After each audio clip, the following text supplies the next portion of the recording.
My name is Emma, and I've always been fascinated by the paranormal. So, when my friends suggested exploring the long-abandoned mental asylum on the outskirts of town, I couldn't resist the thrill of uncovering its dark secrets. Little did I know that this adventure would lead me into a world of chilling encounters that would haunt me forever. The asylum stood like a towering relic of the past, its crumbling walls and broken windows testifying to the passage of time. My heart pounded as we approached the imposing structure, the chill of the night adding to the eerie atmosphere. Each step felt like a descent into an unknown abyss, but I was determined to face whatever lay inside.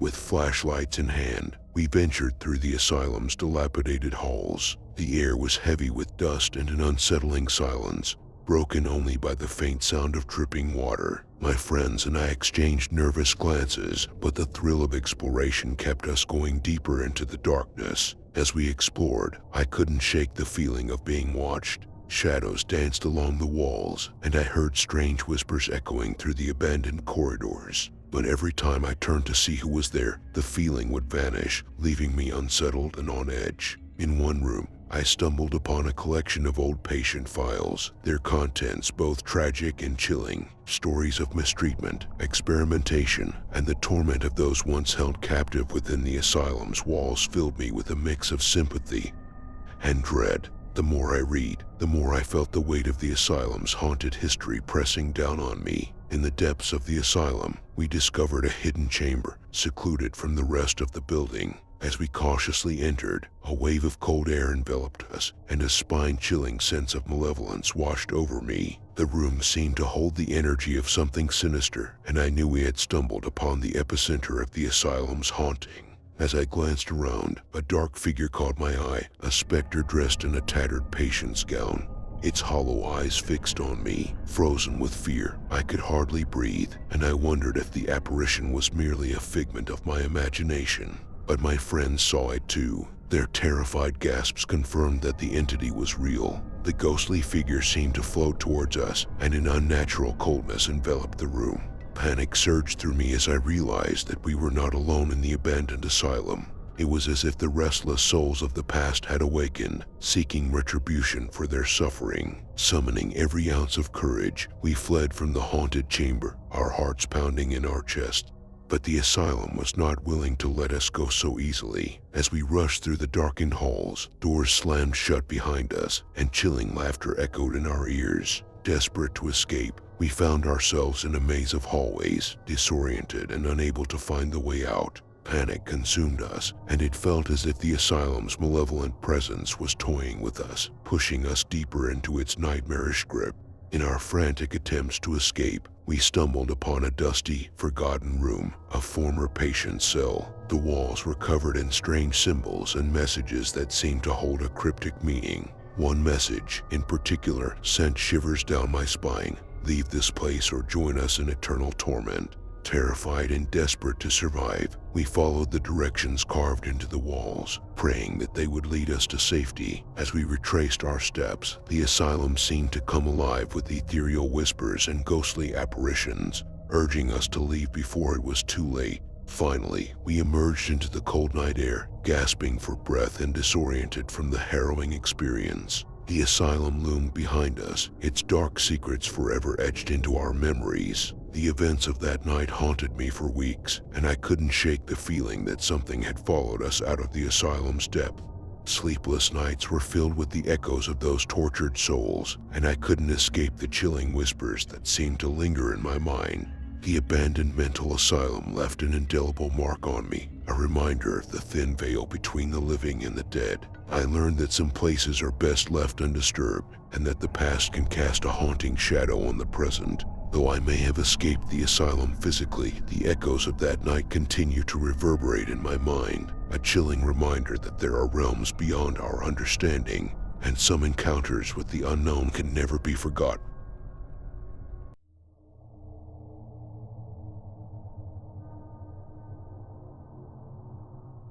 In the early 1990s, I found myself working in a unique and chilling profession, trauma scene cleanup. For those unfamiliar with this line of work, my team and I were the ones who arrived after the crime scene investigators had completed their work. Our job was to clean up crime scenes, unattended deaths, suicides, accidental death, and even cases of attempted murders or non-fatal accidents. Needless to say, it was a job that exposed us to some of the most gruesome and heartbreaking scenes imaginable. Working in this field, I had witnessed the aftermath of horrifying incidents that often made headlines on local and even national news. My team and I were on a 24-hour call, always ready to respond to emergencies at any time of the day or night. It was not uncommon for us to receive calls in the middle of the night, summoning us to a scene that needed immediate attention. One evening, just after 10 p.m., the call came in. We were informed about a disturbing incident, and we wasted no time in rushing to the location. By the time we arrived on the scene, it was already past 11 p.m. That night, it was just my team leader and me on duty, and we both decided that we didn't need an extra hand for the particular situation we were about to encounter. The local sheriff's department had released the scene to us, and our task wasn't just about cleaning up. We were also responsible for securing the site, a service we often provided as many public agencies lacked the resources to keep personnel on site for this purpose. It was a routine part of our job, and we were used to working closely with law enforcement agencies who relied on our expertise. The scene we were about to face was in a well-to-do neighborhood, inhabited by middle to upper-class families. The house was located at the end of a cul-de-sac, a two-story structure with a long driveway leading up to it. We parked our truck at the end of the driveway, making our way cautiously towards the scene. As we approached the house, an eerie atmosphere surrounded us, making us feel the gravity of the situation. We knew we were about to encounter a murder-suicide with arson, a horrifying tragedy that involved the death of an entire family. The father had committed the heinous act, taking the lives of his wife and children before setting the house ablaze and eventually ending his own life in the living room. At the time of our arrival, the bodies had already been removed by the authorities, but the haunting aftermath of the tragic event remained. Blood, bodily fluids, and fragments of brain tissue or skull were among the distressing remnants that greeted us, serving as a stark reminder of the heinous act that had occurred. Our primary task was to secure the site, ensuring that it wouldn't attract any unwanted visitors or vandals. The aftermath of a fire often made properties susceptible to morbid curiosity seekers, including teens, kids, and even some adults.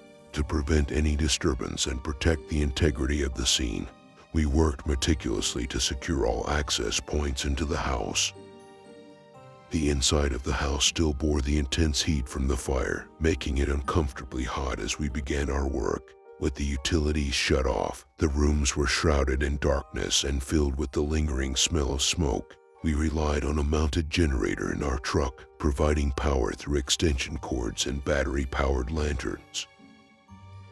As we focused on boarding up the back windows, both my coworker and I noticed peculiar shadows flickering around us. At first, we dismissed them as mere figments of our imagination, unwilling to share our unease with each other. However, the shadows persisted, and a sudden loud thud from upstairs caught both of us off guard. The noise was something we were familiar with, as fire-damaged buildings often made such sounds due to the materials expanding and contracting. Nonetheless, a second series of noises from upstairs sounded different, like the footsteps of someone moving around the upper floor. A strange occurrence raised our concern, prompting us to cautiously explore each room, expecting to find an intruder or an unexpected survivor. Despite our thorough search, we found no one, only the grim evidence of the tragic event. Despite rationalizing the unsettling events, we couldn't shake the feeling that something was awry. We continued with our work, finishing up downstairs, securing windows and doors. Yet, as we went about our tasks, we kept seeing shadows, leaving us on edge throughout the process. Just as we were about done with the windows downstairs, a loud bang reverberated through the house, as though something large and heavy had fallen. It was such a significant noise that we felt the house shake. Prompted by our instinct, we hurried back upstairs, not expecting to find anyone but wanting to assess if something had collapsed, requiring further securing. We conducted a thorough search of the upper floor, under beds, in closets, even checking showers, but there was nothing to explain the loud noise. Feeling perplexed and on edge, we decided that our job was complete and all that remained was to secure the front door. Due to damage caused by the fire department during their response, the front door wouldn't lock properly. We drilled a latch and secured it with a padlock, ensuring the door would stay closed and unauthorized individuals wouldn't gain entry. However, as we were completing this last task, an inexplicable occurrence shook us to the core. From inside the house, we heard and felt a pounding on the front door. It was as if someone or something was trying to force its way out from within. Startled and alarmed, my coworker and I wasted no time. He sprinted down to the truck, starting the engine, while I called out for him to wait and rushed to catch up. Finally, he stopped the truck, and I quickly closed the back, ensuring all our equipment was secure. Still shaken by the unexplained events, I insisted on driving back to the shop. Neither of us wanted to be near that place any longer than necessary, fearing whatever mysterious force had been at play. After that night, we vowed never to return to that particular site. We recounted the bizarre and spine-chilling events to our coworkers and friends, but we were met with skepticism or attempts to downplay what we had experienced.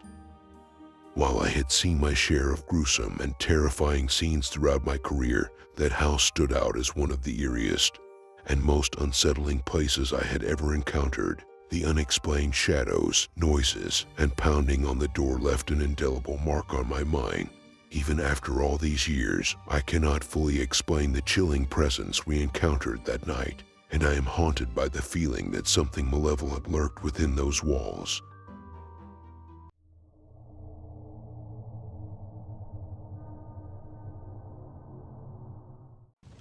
When I was around 8 years old, I had a memorable encounter with a set of dolls that would forever change my perception of the supernatural. It all began when I purchased 3 old-school ceramic dolls from a school gala. 2 of the dolls had distinctive features: a beautiful female doll with pale skin, blonde hair, blue eyes, and a deep blue dress, and a male doll with brown hair and eyes, dressed in brown overalls. Little did I know that these innocent-looking dolls would become the center of a series of inexplicable events.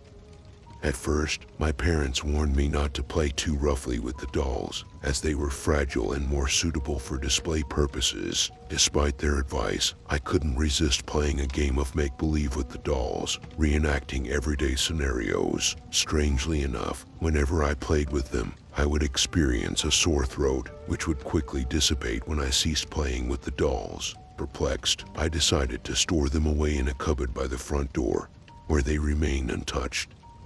Soon after, my family and I began hearing inexplicable sounds, a little girl's laughter or screams that echoed through the house. We initially attributed these noises to my sister and me, assuming we were the source. However, there were instances when my sister and I were elsewhere, engaged in other activities, making it impossible for us to be responsible for the sounds. One incident, in particular, stands out vividly in my memory. It was early in the morning, around 7-9 a.m., and my sister and I were dancing in the lounge, while my mother washed dishes in the kitchen. Out of nowhere, my mother's coffee cup, which was placed safely on the other side of the kitchen bench, toppled over, spilling coffee everywhere. Astonished, my mother turned around, expecting to reprimand one of us, only to find that neither my sister nor I had been near the coffee cup. We were still dancing in the lounge, completely unaware of the incident. It was as if an invisible force had intervened, disrupting the normal course of events. These eerie occurrences continued, as we would occasionally catch glimpses of dark figures floating by, hear whispers of our names, or even encounter unexplained phenomena like 4 small holes next to a power outlet in my room, resembling the prongs of a fork. One day, my mother had a chilling encounter of her own. While alone in the house, she spotted a little girl in a white dress, similar to one I owned at the time. The girl moved swiftly from the lounge doorway down the hall, leaving my mother stunned and unnerved. As months passed, the paranormal activity persisted. One afternoon, my mother and sister left to lock the gate at the end of our long driveway. while my father and I stayed in the lounge. Suddenly, I caught sight of a figure that resembled my sister walking into the kitchen, only to disappear moments later. Perplexed, I called out my sister's name, only to have my father inform me that she was still down the driveway. It seemed as though a ghostly doppelganger had crossed my path. During this time, my mother experienced a distressing incident. Out of the blue, she felt a burning sensation on her wrist and discovered fresh, red cuts forming the numbers 171. While there might have been a rational explanation, given the coincidental shape of the numbers, we couldn't help but associate it with the ongoing mysterious event. Perhaps it was a connection to the little girl's resting place, as there were 2 cemeteries near our house. As the inexplicable occurrences continued, we gradually became convinced that a little girl's spirit was haunting our house. As the unexplained events continued to unfold, we found ourselves adapting to the presence of the ghostly little girl in our home. Strange things would happen, such as objects mysteriously disappearing or reappearing, even when we were certain of their initial placement. Whenever something went missing, we would playfully blame the mischievous ghost, while trying to navigate our lives alongside her ethereal presence. One day, I reached a breaking point when a bag of precious photos vanished. I had left it on my bed for just a few minutes, but upon my return, it had inexplicably vanished. Frustrated and angry, I decided to confront the ghost, inspired by a suggestion from my mother that a house blessing could drive away the spirits. I boldly threatened the unseen presence, declaring that I would seek a blessing for the house if my belongings weren't returned. Defeated, I returned to my room, only to discover the pink bag of photos sitting innocently on my bed, right where I had left it. It was a baffling moment that left me pondering the mysterious powers at play. As time went on, the encounters with the ghostly presence became less frequent. My sister occasionally heard peculiar noises in her room, and there were instances when my friends and I used a ghost app on our phones to explore the surrounding areas, uncovering eerie messages about drowned girls near the nearby river. Eventually, our family decided to subdivide our property and move to the opposite end. We took the dolls with us, their haunting presence a reminder of the strange experiences we had endured. Since then, the paranormal occurrences ceased, and we settled into our new home with a sense of relief and curiosity about the nature of those haunted dolls and the little girl's connection to our former house. Reflecting on these events, I am left with a lingering sense of wonder and curiosity. Were the dolls truly haunted, or was it the restless spirit of a little girl that had attached itself to our previous home? The unexplained incidents and inexplicable encounters continue to puzzle us to this day. If anyone is interested, I can provide pictures of the dolls we still possess, allowing you to form your own opinion on the matter. As for me, I carry these experiences as a reminder that the world holds many mysteries beyond our comprehension. It has sparked within me a fascination with the paranormal and a deeper appreciation for the unseen forces that can intertwine with our lives. And while the events of my childhood may forever remain a perplexing enigma, they have undoubtedly shaped my belief in the extraordinary and the enduring power of the human spirit.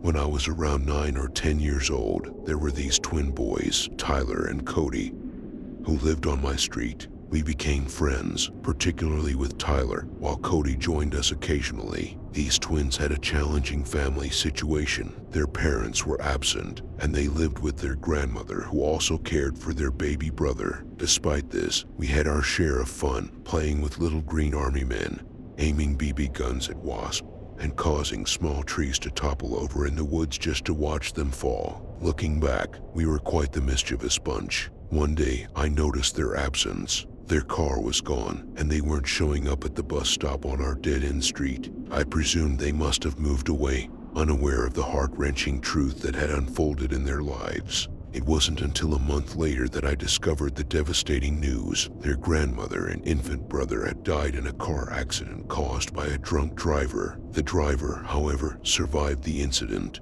This was when the magnitude of the situation truly hit me. Amid their grief, Tyler and Cody were placed in foster care, and it dawned on me that their grandmother had been gone for a few months while they were still with her. I carried on with my life, attending a friend's birthday party at a water park.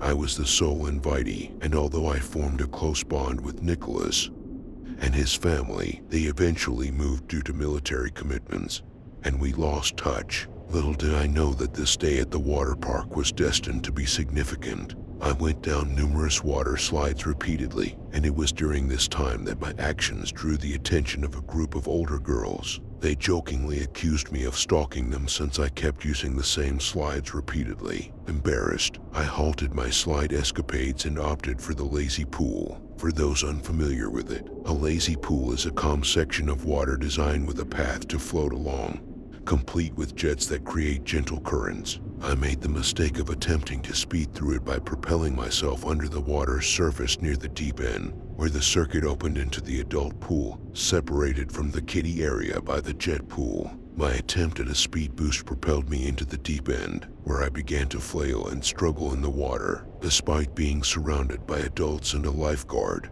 nobody came to my aid. I was drowning, and the feeling of being abandoned was overwhelming. Even when I managed to break the surface and scream, the lifeguard didn't react. He probably believed it was a prank. Eventually, I sank, my lungs filling with chlorinated water as my strength waned. As I started to lose consciousness, memories and images from my life flashed before my eyes.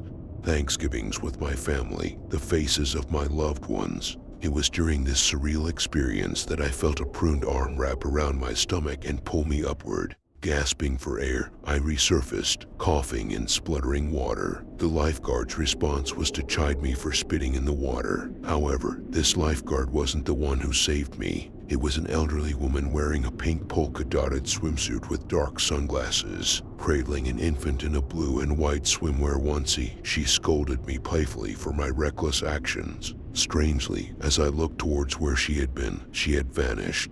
It wasn't until later that I realized who my rescuer was: Tyler and Cody's grandma.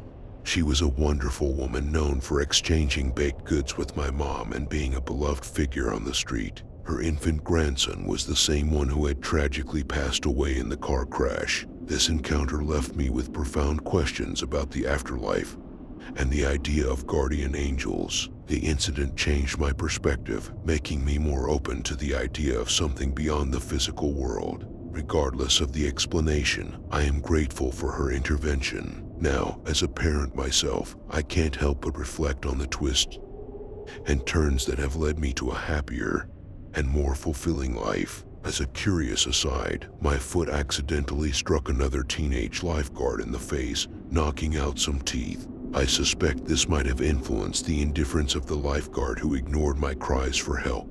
It's a strange yet fitting footnote to a life-altering experience. Thank you for reading, and I'd love to hear your thoughts.